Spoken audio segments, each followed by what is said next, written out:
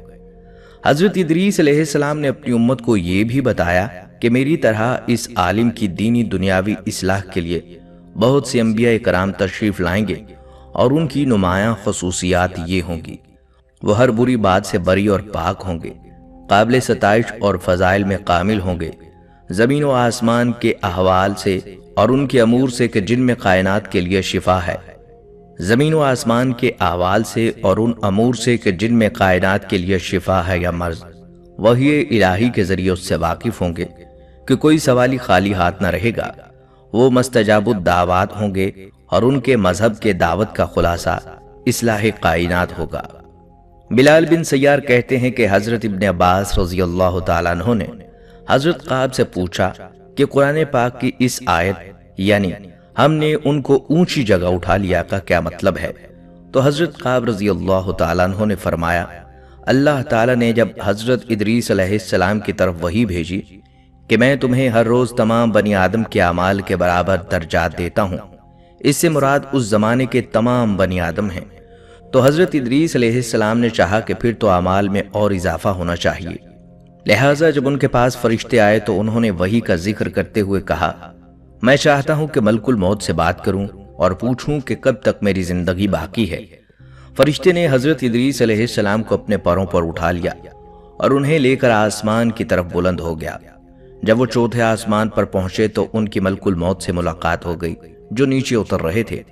حضرت ادریس علیہ السلام کے دوست فرشتے نے ملک الموت سے حضرت ادریس علیہ السلام کے بارے میں ذکر کیا تو اسرائیل علیہ السلام نے پوچھا، حضرت ادریس کہاں ہیں؟ فرشتے نے جواب دیا کہ وہ میری پشت پر ہیں۔ اس پر ملک الموت نے حیرت کا اظہار کرتے ہوئے کہا، واہ، تعجب ہے، مجھے پروردگار کی طرف سے کہہ کر بھیجا گیا ہے کہ حضرت ادریس کی روح چوتھے آسمان پر قبض کر لوں، تو میں نے سوچا کہ وہ تو زمین پر ہیں، ان کی روح چوتھے آسمان پر کیسے قبض کروں؟ ابھی اسی سوچ و بچار میں تھا اور زمین پر اتر رہا تھا کہ تم انہیں لے کر چوتھے آسمان پر آ گئے، پھر ملک الموت نے ان کی روح قبض کر لی۔ ابن ابی حاتم نے اس آیت کی تفسیر میں اس حدیث کو ذکر کرتے ہوئے یہ اضافہ کیا کہ حضرت ادریس علیہ السلام نے فرشتوں سے کہا، ملک الموت سے میرے بارے میں سوال کرو کہ میری عمر کتنی باقی رہ گئی ہے، جبکہ حضرت ادریس علیہ السلام فرشتے کے ساتھ ہی تھے۔ فرشتے کے سوال پر ملک الموت نے کہا، جب تک میں انہیں دیکھ نہ لوں اس وقت تک کچھ بتا نہیں سکتا۔ پھر ملک الموت نے حضرت ادریس علیہ السلام کو دیکھ لیا تو فرشتے سے کہا، آپ مجھ سے ایسے شخص کے بارے میں سوال کر رہے ہیں جس کی زندگی پلک جھپکنے سے بھی زیادہ نہیں رہی۔ پھر فرشتے نے پر کے نیچے حضرت ادریس علیہ السلام کو دیکھا تو ان کی وفات ہو چکی تھی۔ قصص الانبیاء۔ ناظرین، حضرت ادریس علیہ السلام نے جو قواعد و ضوابط اور قانون وضع کیے وہ زمانے کے تمام طبقہ ہائے فکر کے لیے قبول تھے۔ قرۂ ارض پر موجود آبادی کو انتظام و انصرام کے غرض سے 4 حصوں میں تقسیم کر کے ہر حصے کے لیے ایک حاکم مقرر فرمایا اور اس جغرافیائی تقسیم کی بنیاد پر قوانین وضع کیے۔ حضرت ادریس علیہ السلام نے جو شریعت پیش کی اس کا خلاصہ یہ ہے، پرستش کے لائق ہستی وہی ہے جس نے آسمانوں اور زمین کو پیدا کیا۔ نیک اعمال سکون آشنا زندگی سے ہمکنار کرتے ہیں۔ نمبر 3، مادی دنیا اور اس سے تعلق رکھنے والی ہر شے عارضی اور فنا ہونے والی ہے۔ نمبر 4، عدل و انصاف اور قانون کی پاسداری سے معاشرے سے نفی طرزیں ختم ہو جاتی ہیں۔ نمبر 5، شرعی احکام پر غور و فکر کے ساتھ عمل درآمد سے بہترین نتائج مرتب ہوتے ہیں۔ نمبر 6، حرام سے دل زنگ آلود ہو جاتا ہے، اس سے اجتناب کرنا چاہیے۔ نمبر 7، طہارت و پاکیزگی کا اہتمام ایمان کا حصہ ہے۔ نمبر 8، ایام بیض یعنی ہر قمری ماہ کی 13، 14 اور 15 تاریخ کے روزے رکھنا اور زکوٰۃ دینا باطنی پاکیزی اور مال و دولت کی محبت سے نجات کے لیے بہترین عمل ہے۔ نمبر 9، حضرت ادریس علیہ السلام نے اپنی امت کے لیے سال میں چند دن عید کے لیے مقرر فرمائے اور مخصوص اوقات میں نذر اور قربانی دینا فرض قرار دیا۔ شہروں میں سڑکوں کا جال بچھایا، کاروبار کے لیے مارکیٹیں بنوائی، کھیل کود کے لیے میدان بنوائے، مکانات اور دوسری عمارتوں کو نقشے کے مطابق بنانے کی پلاننگ کی۔ حضرت ادریس علیہ السلام نے علم و عمل کے اعتبار سے نوع انسانی کو 3 طبقات میں تقسیم کیا: علماء، بادشاہ، رعیت۔ حسب ترتیب ان کے مراتب مقرر فرمائے۔ علماء کو پہلا اور بلند درجہ دیا گیا، اس لیے کہ وہ اللہ تعالیٰ کے سامنے اپنے نفس کے علاوہ بادشاہ اور رعایا کے معاملات میں جواب دہ ہیں۔ بادشاہ کو دوسرے درجے پر رکھا گیا کہ وہ اپنے نفس اور امور مملکت کے جواب دہ ہیں۔ رعایا چونکہ صرف اپنے نفس کے لیے جواب دہ ہے، اس لیے وہ تیسرے طبقے میں شامل کی گئی، لیکن یہ طبقات نسل و خاندانی امتیازات کے لحاظ سے نہیں تھے۔ روایت کی جاتی ہے کہ ان کی انگوٹھی پر یہ عبارت کندہ تھی: اللہ پر ایمان کے ساتھ صبر فتح مندی کی علامت ہے۔ کمر سے باندھنے والے پٹکے پر تحریر تھا: حقیقی عیدیں اللہ تعالیٰ کے فرائض کی حفاظت میں مخفی ہیں اور دین کا کمال شریعت سے وابستہ ہے۔ نماز جنازہ کے وقت جو پٹکا باندھتے تھے اس پر حسب ذیل جملے تحریر تھے: سعادت مند وہ ہے جو اپنے نفس کی نگرانی کرتا ہے، اللہ کے سامنے انسان کے شفیع اس کے اپنے نیک اعمال ہیں۔ ناظرین، روایت کے مطابق حضرت ادریس علیہ السلام نے دین الہی کے پیغام کے علاوہ سیاست، شہری زندگی اور بود و باد کے تمدنی طریقوں کی بھی تعلیم کی، اور اس کے لیے انہوں نے ایک فرقہ اور جماعت سے طلبہ جمع کیے اور ان کو مدنی سیاست اور اس کے اصول و قواعد سکھائے۔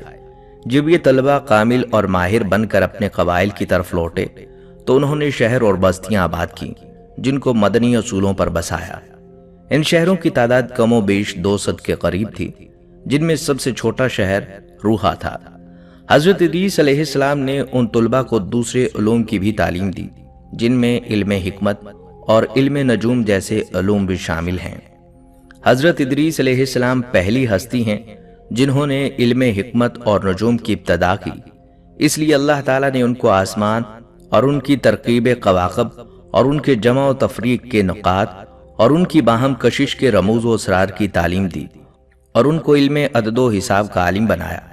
اور اگر اس پیغمبر خدا کے ذریعے ان علوم کا علم نہ ہوتا تو انسانی فطرت کی وہاں تک رسائی مشکل تھی۔ انہوں نے مختلف گروہوں اور امتوں کے لیے ان کے مناسب حال، قوانین و قواعد مقرر فرمائے۔ حضرت ادریس علیہ السلام کی بیان کردہ حکمت اور ان کے علوم کے سامنے رکھ کر تفکر کیا جائے، یہ حقیقت آشکار ہو جاتی ہے کہ اللہ کی تفویض کردہ امانت یعنی خلافت و نیابت سے متعلق علوم اور ان علوم کے ذریعے کائنات میں تصرف کر کے موجودات کو تسخیر کا اختیار صرف انسان کو حاصل ہے۔ اللہ نے بحیثیت خالق اپنے بندوں کو ایسا علم عطا کیا کہ ان کے اندر ساری تخلیقی صلاحیتیں پیدا ہو گئیں۔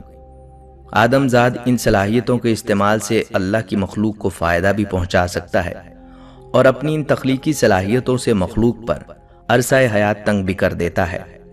صلاحیتوں کے استعمال سے سامنے آنے والی تخلیق طرز فکری کی عکاسی کرتی ہے۔ طرز فکر اگر مثبت ہے اور انبیاء اکرام اور ان کے وارث اولیاء اللہ کی طرز و فکر سے ہم آہنگ ہیں تو اس سے جو بھی عمل صادر ہوتا ہے وہ بھی نئی تخلیق سامنے آتی ہے۔ وہ نوع انسانی اور دیگر مخلوق کے لیے سکون، آرام، راحت اور خوشی کا باعث ہوتی ہے۔